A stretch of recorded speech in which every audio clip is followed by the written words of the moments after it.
Loin de moi de vous parler, de vous dire comment élever vos enfants, mais c'est juste une petite expérience que j'ai vécue et je me suis permise de vous faire ce podcast. Donc, élever un enfant.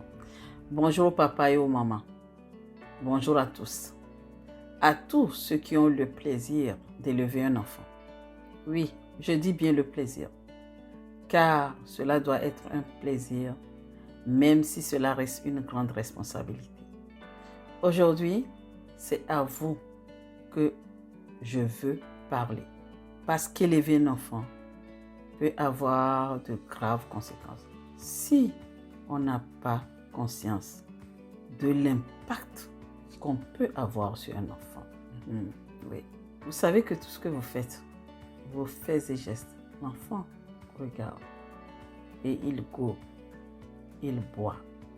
Donc, c'est un impact sur lui. Peu importe ce que vous dites sur l'enfant. Même depuis dans le ventre de la maman. Tout ce que vous dites à l'enfant, l'enfant entend.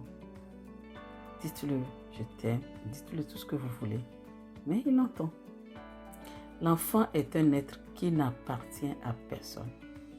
Et en même temps, qui appartient à tout le monde.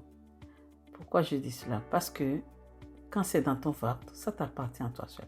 Mais dès que ça sort, ça appartient à tout le monde. L'enfant qui naît vous a choisi, vous, comme canal pour vivre son expérience sur Terre. Alors, prenez le temps de l'observer, de le guider, de l'accompagner sur le chemin pour lequel il est venu dans cette vie. Il y a beaucoup de choses à accomplir sur notre petite planète et nous avons tous une mission. Malheureusement, je dis bien malheureusement, l'obsession de beaucoup de parents est que leur enfant fasse exactement ce qu'ils ont décidé pour lui. On a toujours vu ça. J'ai décidé que tu fasses. Je sais, j'ai déjà même vu un papa qui décide qu'il veut que son enfant soit médecin. Je me rappelais même mon papa. Il disait, toi, tu vas devenir ingénieur. Toi, tu es ceci. Toi, tu es cela. Ça me fait rire. Des fois, ça me fait rire. Et quand mon petit frère va écouter ce podcast, il va comprendre de quoi je parle. Voilà, Seigneur. Ils veulent lui imposer son chemin. C'est pas comme ça. Alors, oui, je sais. Il y a l'éducation. Car nous sommes des parents avant tout, je comprends. Et qu'on ne peut pas faire n'importe quoi. Ok, on est d'accord. Je suis parfaitement d'accord. Mais prenez-vous le temps d'écouter votre enfant. Car il a aussi son mot à dire. La communication n'est pas toujours facile, mais il faut faire de votre mieux pour qu'elle existe. Je n'arrêterai jamais de parler de la communication. La communication est la clé de tout, de toutes choses dans la vie, même au travail, partout où vous êtes. Tant qu'il y a une bonne communication, franchement, les choses se passent à merveille. À chaque période de la vie d'un enfant, ses joies et ses difficultés, je le sais aussi. Mais soyez toujours à l'écoute de vos enfants, de leurs talents, de leurs désirs profonds.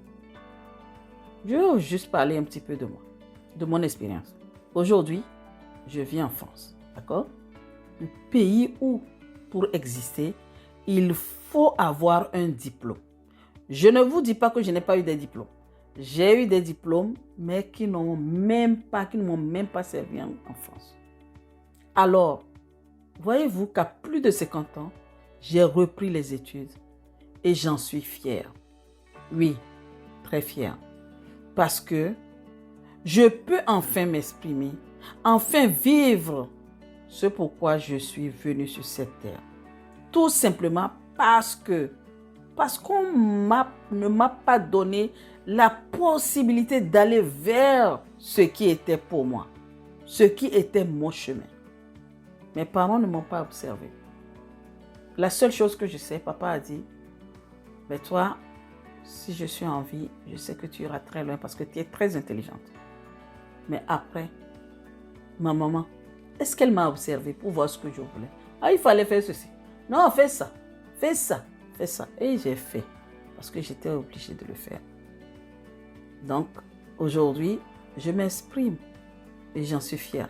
Et comme je vous l'ai dit, je ne regrette pas rien du passé.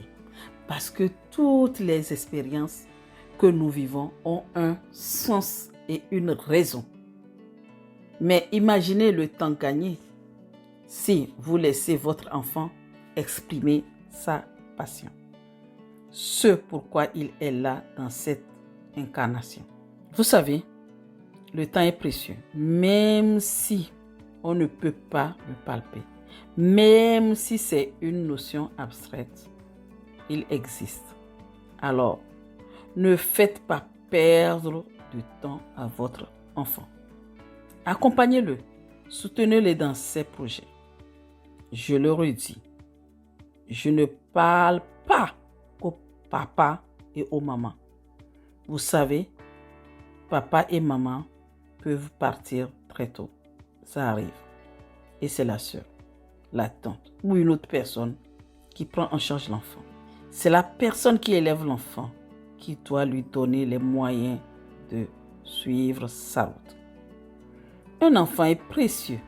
C'est un cadeau. Il faut en avoir conscience pour en prendre soin et l'aider à grandir pour aller au-delà de la vie qui l'attend. Vraiment, papa, maman, qui que ce soit, en tout cas, que l'enfant vienne de toi ou pas de toi. Dès que tu élèves un enfant, prenez vraiment le temps de l'écouter.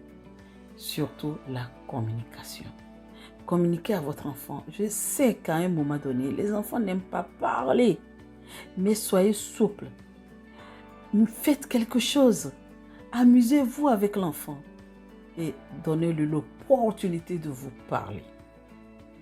Sur ces mots, n'hésitez pas, comme toujours, à me contacter. Je serai ravie d'échanger avec vous. En attendant, pensez à vous abonner, à activer la cloche de notification pour ne manquer aucun épisode. À très vite.